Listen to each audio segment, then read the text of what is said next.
Great, thank you very much. Hi everyone, I'm Abby, and I'm going to be telling you about controlling text generation for a better dialogue system today. So this is some work that I've done with some people from Facebook AI Research during an internship. So firstly, why are we interested in controlling neural natural language generation systems? I'd say there are three main reasons. The first one is that we want to fix some really stupid errors that neural sequence-to-sequence systems often make, such as repeating themselves all the time or saying the same very boring response again and again.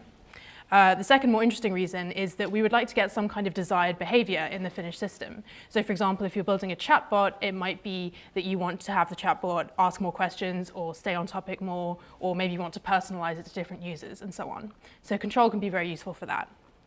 And thirdly, it's interesting to use control as a means to an end, to study conversation itself, try to understand by controlling things how that affects the overall quality of the conversation. So I'm going to tell you about the specific dataset and task that we're using here. So we're using this conversational task called persona chat, and this consists of conversations between two people, and in our case it's a person and a bot, and both of the participants are provided with a persona, which is a collection of short personal traits. And the task is for these two individuals to chat together. It's a kind of chit-chat task, it's just small talk. You assume that you don't know each other, and you chit-chat within your personas and try to get to know each other. So for example, people will talk about their interests and where they live and their pets and their families and so on. And all of these conversations were collected via crowd workers. So the task for us is that we want to build a chatbot that can engage in this task to talk with another person within a persona in a way that the person rates as good. So our overall goals for this project are twofold. Firstly, we want to use control to understand conversational trade-offs. That is, what are the biggest factors for conversational quality?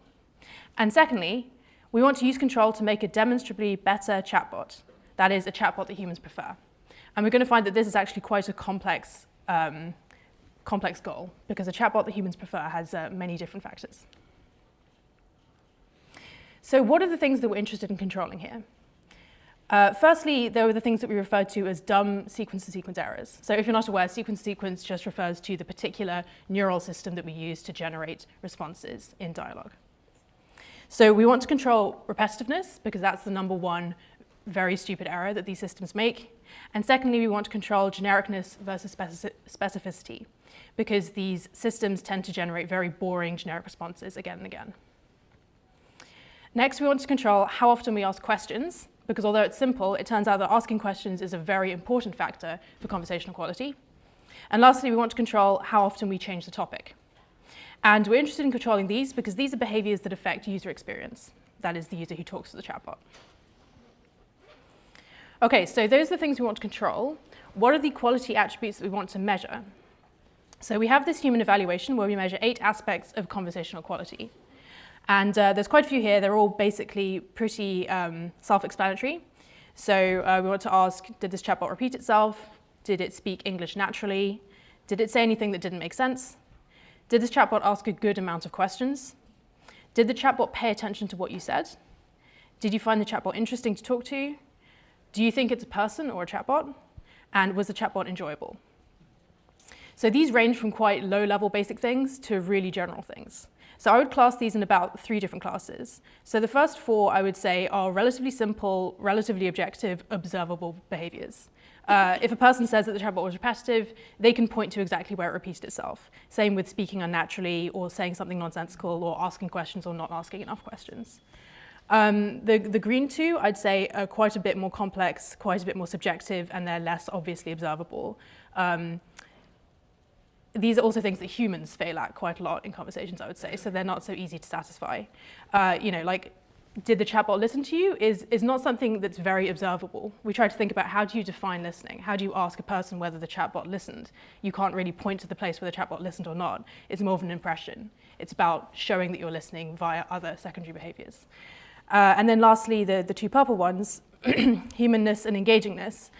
These are very overall quality judgments. Do you think it was a person or a bot? And did you enjoy this conversation? Are things which depend on many other factors. Depends on the pink and the green factors for one.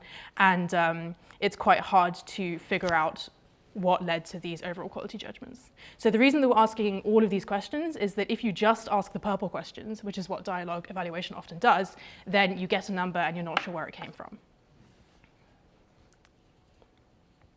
So just to emphasize what we're doing here, we're trying to find out what is the relationship between these 8 things that we're measuring and these 4 things that we're controlling.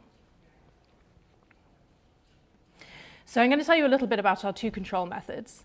These are both existing methods in the literature. They're fairly simple. But we're looking for fairly simple, general-purpose methods to control these attributes of conversation.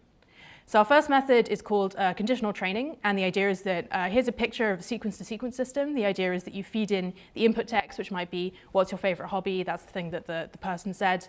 And then we generate something like, I like watching movies, which is the response. So the system is that you add an extra token to the input of the decoder. So in this case, for example, if we're controlling specificity, we might add this specificity control token, which in this case is saying, please generate something with high specificity. And for us, specificity means use more rare words.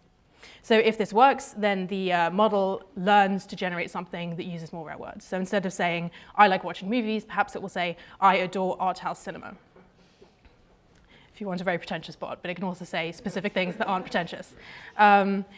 Our second control method is called weighted decoding, and this is pretty simple as well. The idea is that on each step of the decoder, usually you generate this kind of list of words and the probability you attach to each of them. So the baseline model might think that, I like watching movies, Netflix, TV, YouTube, sports are all very likely next words. So if we want to generate output that is more specific, that has more rare words, then we also increase the probability of rare words, essentially. So we add an extra weighting that says that words which are more rare get upweighted. But you still have to pay attention to the original distribution, so you don't just say completely nonsensical things. So in this case, maybe these more interesting contentful words like superhero, football, tutorials, Olympics, sunrises, these might get mixed in, and then overall you weigh these 2 distributions and come up with something which is hopefully more specific but still makes sense. So if we're lucky, we might come up with something like, I like watching sunrises, instead of I like watching movies. So here's an example of how that plays out in practice. So in this scenario, we have a conversation with a person, and the person just said, what other kinds of things do you fix? And our persona is that we like building houses and we're a construction worker.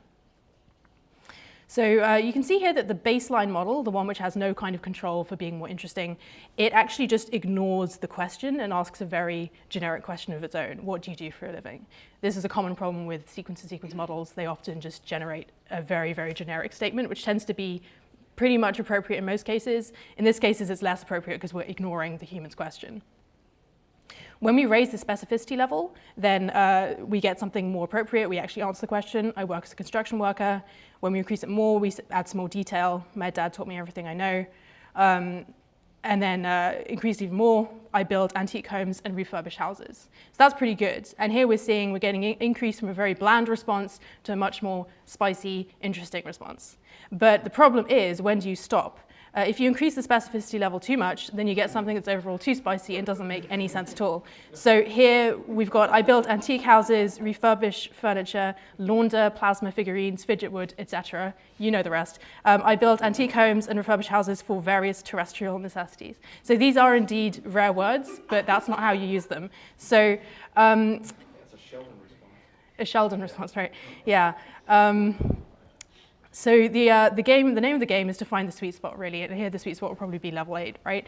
But the problem is that the sweet spot varies from example to example, right? So any setting you choose will be a trade-off between saying more interesting things and being more nonsensical. And unfortunately, there are some examples where there is no sweet spot. So here's another example from the data set. Here, our persona is that we have a pet turtle and my best friend lives next door. And our conversational partner just said something about working in a supermarket. So here, the baseline model asks a generic question, what's your favorite food, which is okay, if a bit boring. And all of our more specific responses just don't make any sense. They all get obsessed with a pet lizard, which wasn't even in the persona. So I think it came up maybe because of the turtle. So the problem here is that we're asking about food, but also saying that we want to eat our pet lizard. The last one is just a lot of rare food words. So what's bad here is that we went straight from bland to extremely weird, and there was no sweet spot. So this can be a dangerous game to play. but we hope that playing it anyway will give us something that's better than the very boring baseline. So I've mentioned how we control for specificity using more rare words, but remember that there were 4 things we want to control. So they're all fairly simple to control. For repetition, we just decrease the probability of words that have appeared before. For asking more or less questions, we increase the probability of generating sentences that contain a question mark. And for staying on topic versus changing the topic, we are increasing or decreasing the probability of words that have high semantic similarity to the conversational partner's last utterance. And when I say high semantic similarity, that's cosine similarity in word embedding, sentence embedding space. So our goal here is to find the magic combination of controls, if they exist, such that we can make a chatbot that is more interesting for humans to talk to. And this is, as I said, quite a difficult game to play. If you've ever played the game QWOP, this is an online flash game where you press 4 buttons, Q, W, O, and P, and they move the 4 different parts of the legs of a runner, and you have to try to run. And it's deliberately very difficult. That's why it's funny. It does sometimes feel like trying to control these 4 very low-level attributes in order to do something that's very difficult, having conversations, is a little bit like playing QWOP. But with with a bit of luck and persistence, you can actually do quite well. So here are our results. We find that by doing this large-scale human evaluation, where we ask humans to talk to the different configurations of controlled chatbots and ask them to rate them on all these different metrics, we find some less surprising things and some more surprising things. So here's something unsurprising. If you decrease the repetition, then that improves all of your scores. So maybe I should have shown you some examples. The baseline bot really does repeat itself a lot to an extent that's extremely tedious to talk to. So if you eliminate that, then you gain a lot. So that's unsurprising. If you increase your specificity, say more rare words, then you get a bot that's more interesting and more enjoyable according to humans. So the plots that we're looking at here, you can see that the x-axis is essentially the specificity control level, and we've got interestingness and engagingness. So here we're seeing that you can see the sweet spot, essentially, where we increase the engagingness and interestingness. But the right-hand side that goes down, that's when you start saying bizarre stuff about lizards. However, you wouldn't be surprised to see that increasing the specificity also makes your bot less fluent and more nonsensical. So fluent is when we ask, did this bot speak natural English? So you do get a trade-off here. And in fact, you can see that the maximum, the sweet spot for interestingness and engagingness, is more specific than the sweet spot for making sense and speaking good English. So there wasn't a single maximum for these two. We also find that increasing question asking makes the bot more enjoyable. So on the left, we've got the plot of increasing question asking and how enjoyable people find the bot. So here we find that there's a sweet spot around 70% questions.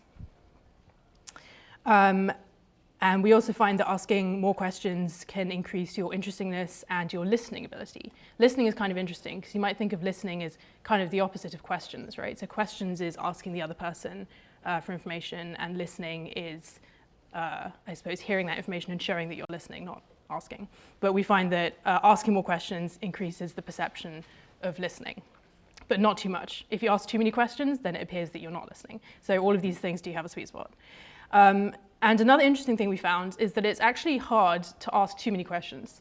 According to what the crowd workers who evaluated these bots said, they were very rare to criticize a bot for asking too many questions. So this plot on the right is the y-axis is inquisitiveness. So we asked, did this bot ask not enough questions, about the right amount of questions, too many questions?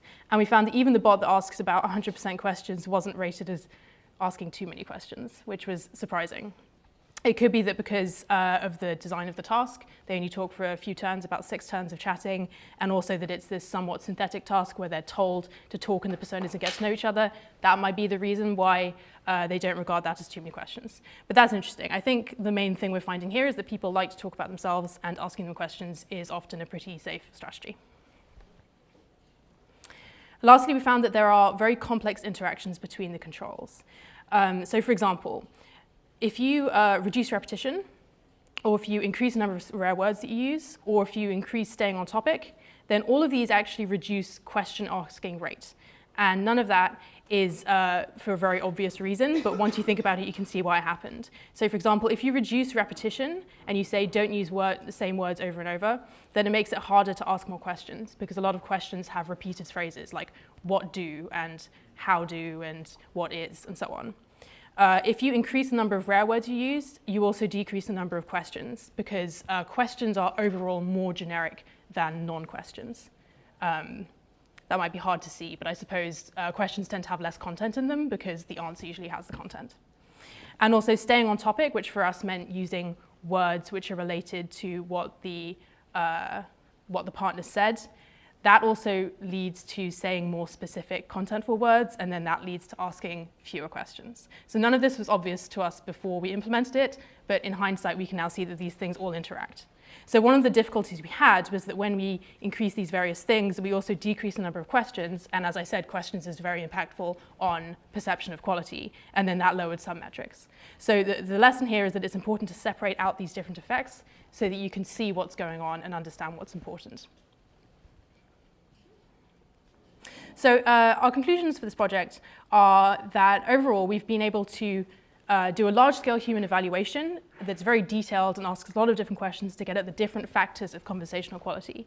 And this has enabled us to see, to break down some of these different factors of what makes a good chatbot. And this is a pretty useful conclusion for people who want to design chatbots and also design chatbot evaluations. Secondly, we found that some controls interact in unexpected or counterintuitive ways. And this is pretty important, I think, for practitioners, because these are pitfalls that you could accidentally fall into and then not understand why you're getting worse quality judgments. But if you can see the different factors, then you can understand what's going on. And lastly, we found combinations of our controls that make our chatbot much more enjoyable to talk to. Thank you so much. Any questions?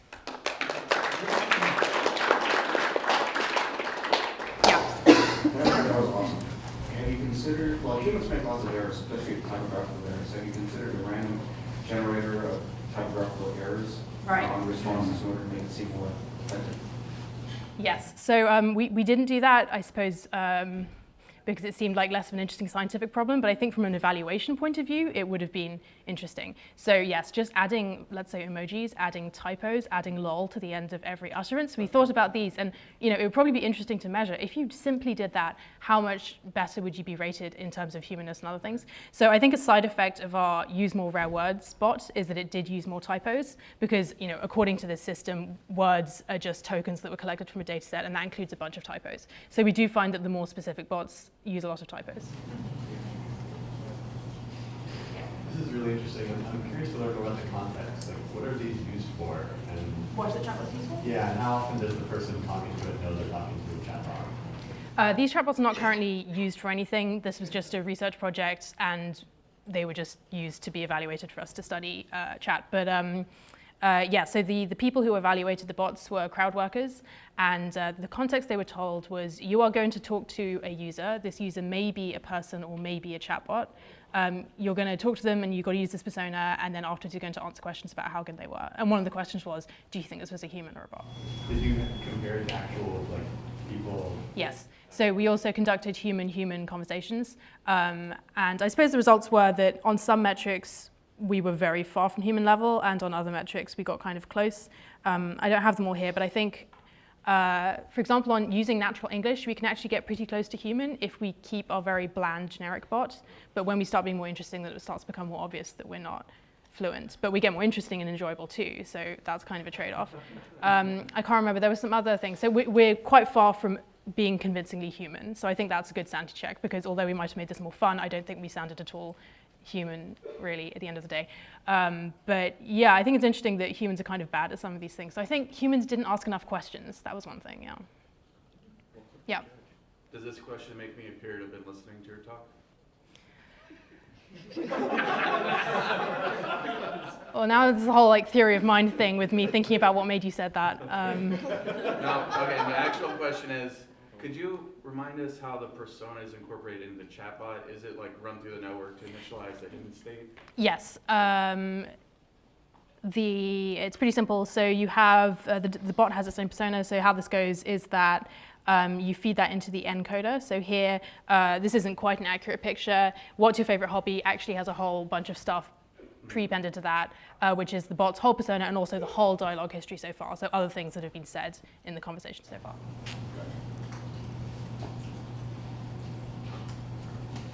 Was there any consideration for the regional differences or of the personas who are participating on the front end as opposed to the back end? Did you say regional? Regional differences, right. So dialect or any demographic information, right? Male, female, age, where they were born. Yeah, so I think the personas were collected via crowd workers, and the crowd workers had some distribution of where they were from. I think those crowd workers were selected to be native English speakers, so you naturally had a lot more US crowd workers, for example, and I think that would affect the kinds of things that they say in the personas, and yeah, so I mean it's fairly regional. I think it's fairly US centric. For example, you get more US spellings than British spellings. Great, thank you.